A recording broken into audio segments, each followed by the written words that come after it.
बेचारा गौरव अभी तक बड़ी मुश्किल से एडमिट हुआ, तब तक ये फिर से टाइम ओवर हो गया। देखो, और हार्ड हैंड ऑफ में हमने क्या कहा, हार्ड हैंड ऑफ में क्या है कि जब से ही ये कन्वर्ट होगा उसके पहले यहां से कनेक्शन टूट जाएगी, इसीलिए इसको कहते हैं break before make, break before make. मतलब पैरेलल में कोई भी टाइम स्लॉट नहीं रहेगा, नेटवर्क एक टाइम में एक ही फ्रीक्वेंसी को यूज करेगा, there will not be any parallel frequency. Any query Padmaksh, Ajay, Bhavesh, any query? No ma'am. चलो, थर्ड जो इसकी प्रॉपर्टी है दैट इज इंटरफेरेंस। ये बहुत क्लियर है तुम लोगों को। इंटरफेरेंस का मतलब है कि कई बार सेम आसपास के जो फ्रीक्वेंसीज हैं उनसे इंटरफेरेंस हो सकता है, जिसे कहते हैं को चैनल इंटरफेरेंस। ठीक है, आसपास के जो चैनल्स हैं हमारे, उनके फ्रीक्वेंसी से अगर हमारी डेटा ट्रांसमिशन अफेक्ट हो रही है तो that will degrade the performance of the network, इसे कहते हैं हम इंटरफेरेंस। और fourth thing is coverage and capacity improvement.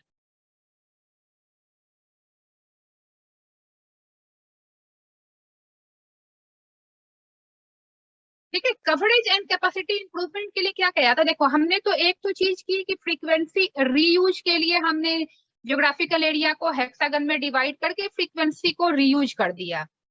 अब इसको हम और फर्दर कैसे इंप्रूव कर सकते हैं, that is called coverage and capacity improvement. की is there any other way of increasing the efficiency of the network? कोई और तरीका है क्या जिससे कि हम नेटवर्क की इफिशियंसी को और बढ़ा सकते हैं? तो एक और तरीका है जिससे और बढ़ाया जाता है, इसे कहा जाता है सेल स्प्लिटिंग एंड सेल सेक्टरिंग। मतलब हमने नेटवर्क में ज्योग्राफिकल एरिया में डिवाइड किया नेटवर्क को, अब हर ज्योग्राफिकल एरिया को एक सेल कहा जाता है। अब इस सेल को भी हम फर्दर डिवाइड करेंगे। ठीक है, इस सेल को भी फर्दर डिवाइड किया जाएगा सो दैट कि हमारी चैनल की इफिशियंसी और बढ़े, इसे कहा जाता है सेल स्प्लिटिंग। ठीक है, अब इसमें क्या किया जाता है, जैसे देखो ये वाला है, इसमें अगेन इनको छोटे छोटे सेक्टर्स में जो हमारा एक सेल का एरिया है उसको छोटे छोटे स्मॉलर सेल्स में डिवाइड किया जाता है। One cell is divided into, कहा जाता है कि 3 स्मॉलर सेल्स में डिवाइड कर सकते हैं।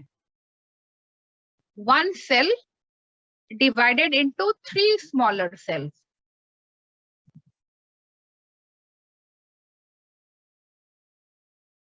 और ये जो स्मॉलर सेल्स होंगे इसमें अगेन फ्रीक्वेंसी रीयूज की जाएगी।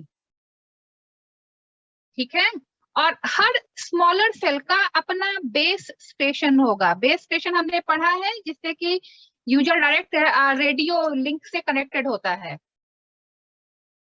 तो ये जो सेल है इसको फर्दर 3 छोटे पार्ट में डिवाइड किया जाएगा। अब 3 छोटे पार्ट में कैसे डिवाइड किया जाएगा, देखो ये जो दो दो साइड है ना, इनको हम एक में जोड़ देते हैं, ये रहा। ऐसे 3 पार्ट में डिवाइड किया जाता है। देखो, ये जो 2 साइड्स हैं, एक सा 2 साइड इनको मिला दिया, फिर ये 2 साइड इनको मिला दिया, फिर ये 2 साइड इनको मिला दिया, तो हमारा जो एक सेल है वो again A B C 3 part में डिवाइड हो गया। उसी तरीके से हमारा ये वाला भी 3 पार्ट में डिवाइड होगा। सारे जो है हमारे 3-3 पार्ट में डिवाइड हो जाएंगे और फ्रीक्वेंसी को हम अगेन या इसके अंदर भी रीयूज करेंगे। समझ आया या नहीं? जो प्रोसेस हमने यहाँ पे अप्लाई की थी वही प्रोसेस रिकर्सिवली यहाँ भी अप्लाई होगी।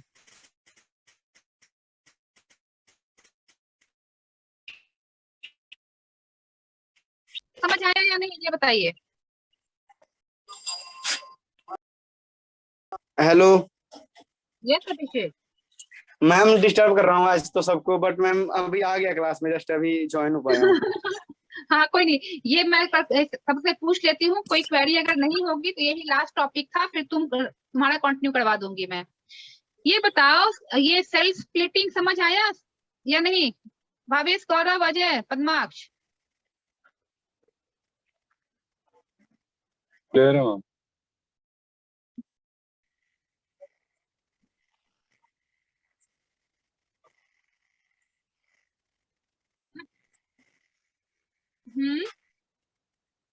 हाँ, वो हैंड ऑफ हर बार होगा। मैंने क्या कहा, इसको रिकर्सिवली यूज करना है। रिकर्सिवली का मतलब है कि जो प्रोसेस तुम यहाँ पे यूज कर रहे हो इन सेल्स के लिए, वही सारी प्रोसेस इनके अंदर भी होगी। ठीक है, अब बस यहाँ पे अगेन वही ध्यान रखना है कि अब इसको भी सपोज मैं 3 पार्ट में डिवाइड कर रही हूँ, तो इसके एडजेसेंट वाली फ्रीक्वेंसी अगेन हमें ध्यान देनी है कि इसका ओवरलैपिंग फ्रीक्वेंसी ना हो, जैसे हमने इसमें किया है। तो अब इससे और फायदा क्या हो रहा है कि हम फ्रीक्वेंसी का मैक्सिमम रीयूज कर पा रहे हैं, है ना। इसीलिए ये आ रहा है कवरेज एंड कैपेसिटी इंप्रूवमेंट। ठीक है, और हर जो स्मॉलर सेल, इस केस में क्या है कि एक सेल का अपना बेस स्टेशन था, लेकिन जब हम इसको 3 पार्ट में डिवाइड कर रहे हैं तो इसका एक ही ड्रॉबैक क्या होगा कि आपको हार्डवेयर की जरूरत ज्यादा पड़ रही है, क्योंकि अदरवाइज हम एक सेल के लिए एक बेस स्टेशन यूज कर रहे थे, लेकिन अभी क्या है कि हमने जो एक इसको स्प्लिट कर दिया, हर के लिए एक अलग अलग बेस स्टेशन यूज करना पड़ेगा। मतलब इस केस में एक सेल में 3 बेस स्टेशन होंगे।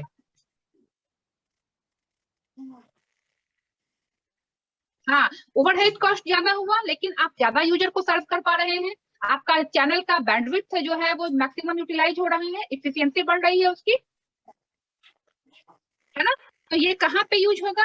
जहाँ पे नंबर ऑफ यूजर्स एक छोटे एरिया में ज्यादा है, डेंस पॉपुलेशन जहाँ पे है। लेकिन जहाँ पे पॉपुलेशन बहुत डेंस नहीं है वहां पे आप मत करिए सेल सेक्टरिंग एंड स्प्लिटिंग। लेकिन जहाँ पे छोटे एरिया में ज्यादा पॉपुलेशन है, तो उस केस में ओवरहेड ज्यादा होगा, but you will be able to serve maximum number of user at a time.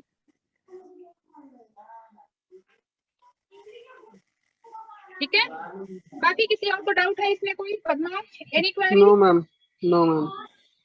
तो ये 3 फंडामेंट। भावेश, अजय, कोई क्वेरी है तो बताओ।